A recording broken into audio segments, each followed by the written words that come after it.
नमस्कार. आजच्या भागामध्ये आपण बघूया, इथे नानांना न सांगता सगळेजण लग्नाला गेलेले असतात. त्या गोष्टीचं नानांना आता वाईट वाटलेलं असतं आणि रागसुद्धा आलेला असतो. त्यामुळे ते रागावलेले असतात. कुणाशी काही बोलतसुद्धा नाही. त्या गोष्टीचं इथे सगळ्यांना वाईट वाटत असतं.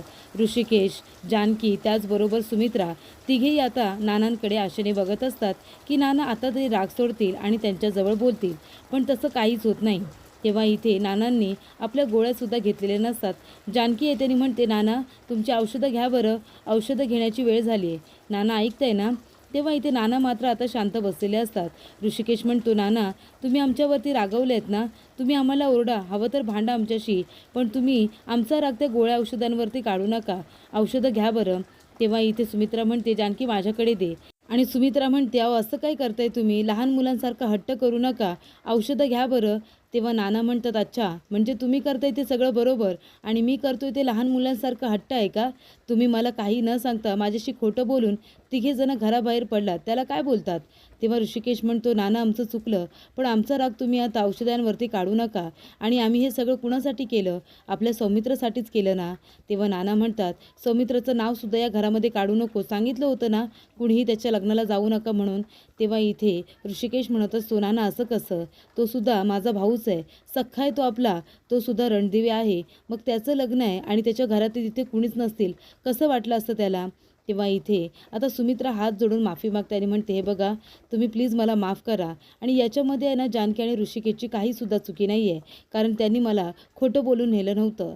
तिथे गेल्यानंतर मला त्यांनी सांगितलं की आपल्या सौमित्राचं लग्न आहे, तुला जर जायचं असेल तर आपण जाऊया, आणि तू नाही म्हणालीस तर आपण घरी परत जाऊया, असं सुद्धा ऋषिकेश मला म्हणाला होता. तेव्हा तुम्हाला जेवढं रागवायचं असेल ना ते तुम्ही माझ्यावरती रागवा, त्या दोघांना काहीसुद्धा बोलू नका.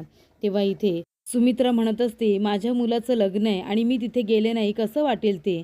आणि मी माझ्या मुलाला सौमित्राला 9 महिने माझ्या पोटात वाढवले आणि त्याच्या लग्नाला जायचं नाही, अनाथासारखं एकटा लग्न करेल का तो?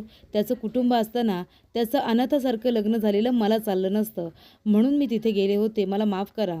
तेव्हा इथे आता जानकी म्हणत असते, नाना आई तुमची माफी मागतायत, आता तरी त्यांना माफ करा ना आणि आम्हालासुद्धा. तेव्हा ऐश्वर्या आता वरून सगळं काही बघत असते.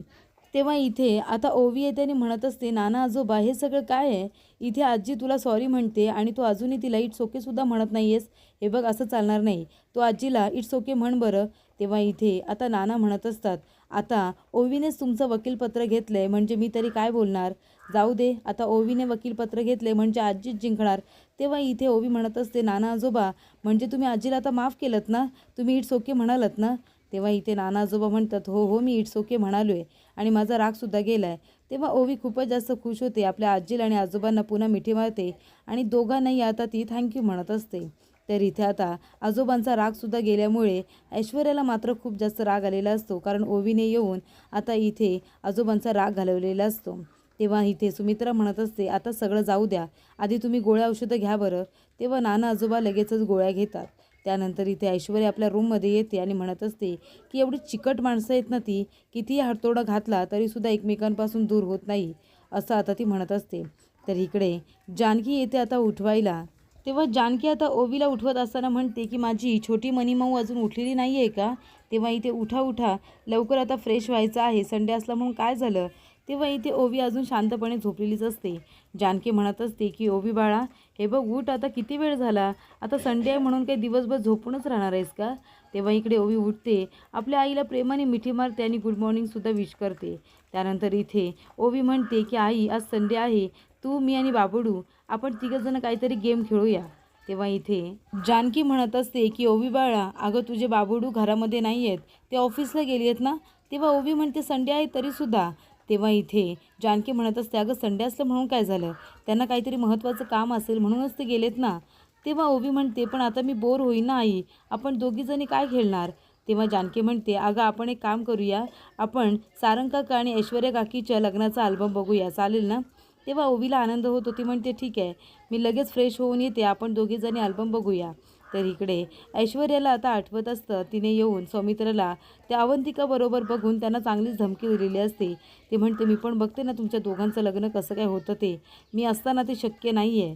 तेव्हा इकडे आता ऐश्वर्या खूपच जास्त चिडलेली असते, पण तेवढा राग तिने आता स्वतःचा शांत केलेला असतो. त्यानंतर इथे जेव्हा इथे अवंतिकाचं आणि सौमित्रचं लग्न होतं तेव्हा नाना आजोबांचा आशीर्वादसुद्धा घ्यायला सांगितला जातो. तेव्हा इथे नाना म्हणतात की दोघांनीसुद्धा सुखी राहा असं म्हणाल्यानंतर ऐश्वर्या लगेचच उठून बसते.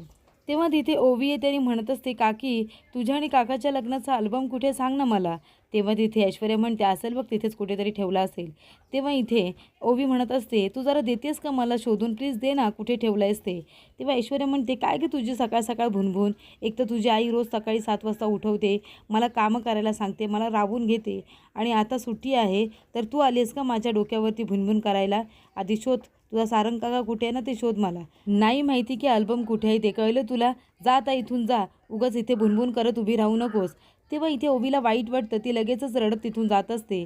तेव्हा ऐश्वर्या म्हणते, हिचा सारंग काकासुद्धा तसाच आहे आणि ही सुद्धा तशीच आहे, सकाळ सकाळ आली डोक्याला ताप द्यायला.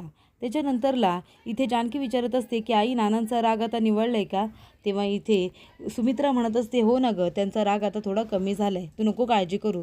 तेवढ्यातच ओवी येते आणि सुमित्राला मिठी मारून रडायला लागते. सुमित्रा म्हणते, काय झालं ओवी, काय झालं बाळा.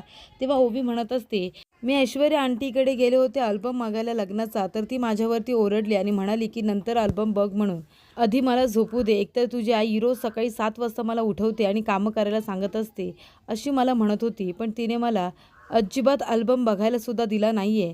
तेव्हा इथे सुमित्रा म्हणत असते, अगं ठीक आहे ना, मग तू एक काम कर, तू तुझ्या आईच्या आणि बाबांच्या लग्नाचा अल्बम बघ ना. तेव्हा इथे आता जानकी म्हणत असते की ओवी, तुझ्या निमित्ताने मी सुद्धा किती वर्षांनी आमच्या लग्नाचा अल्बम बघेन गं. तेव्हा इकडे आता अल्बममध्ये दोघांचेही खूप छान छान फोटोज असतात. ते बघितल्यानंतर आता ओवीला खूपच जास्त आनंद होतो. तेव्हा इथे आता अल्बम बघत असताना सगळ्यांचे फोटो बघून झाल्यानंतर ती विचारत असते की हा कोण आहे. तेव्हा तो सारंग काका आहे असं सांगितलं जातं आणि तेव्हा तो माझं लग्न झालं तेव्हा ते 11वीत होते असं सुद्धा जानकी सांगत असते. तेव्हा इथे ओवी म्हणते, पण मी का नाही आहे त्या अल्बममध्ये, म्हणजे सगळेजण आहेत ना आपल्या घरातले, मग मी का नाही आहे याच्यामध्ये, कुठे होते मी. तेव्हा इथे आता काय उत्तर द्यावं, जानकीला काहीच कळत नसतं. जानकी म्हणते, अगं तेव्हा तू नव्हतीस, आमचं लग्न झाल्यानंतर तू आली आहेस ना. तेव्हा इथे जानकी म्हणते, हे बघ ओवी, अगं तुला नाही कळणार, ते नंतर कळेल. तेव्हा इथे ओवी म्हणते की नाही, तुम्ही मला तुमच्या लग्नाला बोलवायलाच हवं होतं, मी आले असते ना. आता मला हा अल्बम बघायचा नाही आहे, मी रुसली आहे, मी कट्टी आहे तुझ्याबरोबर असं म्हणून ती रागावून खाली येते. तेव्हा आजी तिच्यासाठी बदामाचा शिरासुद्धा बनवते आणि म्हणते की हा शिरा कुणासाठी आहे, त्याच्यामध्ये काजू बदाम आणि बेदाणेसुद्धा घातलेले आहे. तेव्हा ओवी म्हणते, मला काजू बेदाणे काही नको आहे मला. तेव्हा नाना येतात आणि म्हणतात, काय झालं ओवी. तेव्हा ओवी म्हणते, नाना आजोबा बघा ना, आईबाबांनी लग्न केलं आणि मला लग्नाला साधं बोलावलंसुद्धा नाही, मी कुठे होते मला काहीच कळत नाही आहे, बोलवायचं ना, मी सुद्धा मज्जा केली असती. तेव्हा नाना आजोबा म्हणतात, अरे देवा, आता हे कसं काय समजवायचं. आणि ते म्हणतात, हे बघ ओवी बाळा, त्या दोघांचं लग्न झालं होतं ना तेव्हा तू नव्हतीस. तर इथे आता गुरुजी घरी आलेले असतात. तेव्हा इथे काका जातात, त्यांना भेटतात वगैरे. तेव्हा इथे आता लगेच जानकी म्हणते, मी तुमच्यासाठी लिंबूच सरबत करून आणते, तुम्ही बसा. तेव्हा ओवी आता गुरुजींना विचारत असते की आजोबा, तुम्ही सुद्धा माझ्या आईबाबांच्या लग्नाला होतात का. तेव्हा गुरुजी म्हणत असतात, हो बाळा, होतो ना मी त्यांच्या लग्नाला. तेव्हा ओवी म्हणते, आई बघितलंस, सगळ्यांना बोलावलं होतं, फक्त मलाच तुम्ही लग्नाला बोलावलं नव्हतं, कुठे होते मी काय माहिती त्या वेळेला. तेव्हा इथे काका म्हणत असतात, आम्ही दोघंजणं जरा आतमध्ये आहोत बोलायला. तेव्हा ऐश्वर्या तिथे येते आणि म्हणत असते, आत्ताच तर हा 1,00,000 रुपये घेऊन गेला ना म्हातारा, आता पुन्हा काय पैसे मागायला आले की काय, काहीतरी गडबड नक्कीच आहे, विचारायला हवं. तर इकडे आता कामानिमित्त ऋषिकेश बोलत असतो. त्यानंतरला जानकीचा फोन येतो. तेव्हा ऋषिकेश म्हणतो की तर आज राणी सरकारांनी फोन केला आहे, कसं काय बरं फोन केलात, मी तर वाट बघत होतो फोनची. तेव्हा इथे आता जानकी म्हणत असते, अहो तुम्हाला महत्त्वाच्या कारणासाठी फोन केलेला आहे, तुम्हाला माहिती आहे का, आपली ओवी खूपच जास्त रागवली, आता तिला समजून सांगण्याचं काम तुमचं. तेव्हा ऋषिकेश म्हणतो, झालं तरी काय. तेव्हा जानकी म्हणते की ती आपल्या लग्नाचा अल्बम बघत होती, सगळं व्यवस्थित बघत असताना तिच्या अचानक मनात प्रश्न आला की ती आपल्या लग्नामध्ये का नाही आहे, आणि ती आता रुसून बसली आहे. तिचं म्हणणं आहे की तुम्ही मला तुमच्या लग्नामध्ये बोलावलं असतं तर ती आली असती, आपणच फक्त मजा केली, तिला मजाच करता आली नाही ना, म्हणून ती आता रुसून बसली आहे. तेव्हा इथे ऋषिकेश म्हणतो, ठीक आहे, मी येतो आणि तिची समजूत काढतो. तर पुढील भागामध्ये आपण बघूया, इथे ऐश्वर्या आता नाना आजोबा आणि गुरुजींचं बोलणं ऐकत असते. तेव्हा गुरुजी म्हणतात, हे ज्याचं आहे त्याला दिलंच पाहिजे ना. तेव्हा नाना म्हणतात, सांगितलं ना गुरुजी, याबद्दल तुम्ही कुणाला काही सांगायचं नाही आहे. तेव्हा तिथे जानकी येते आणि म्हणते, ऐश्वर्या तू काय करतेस इथे? तर इथे ऐश्वर्या आता खूपच जास्त घाबरते. सारंग ओवीला म्हणत असतो, अगं ओवी तुला पाहिजे तरी काय?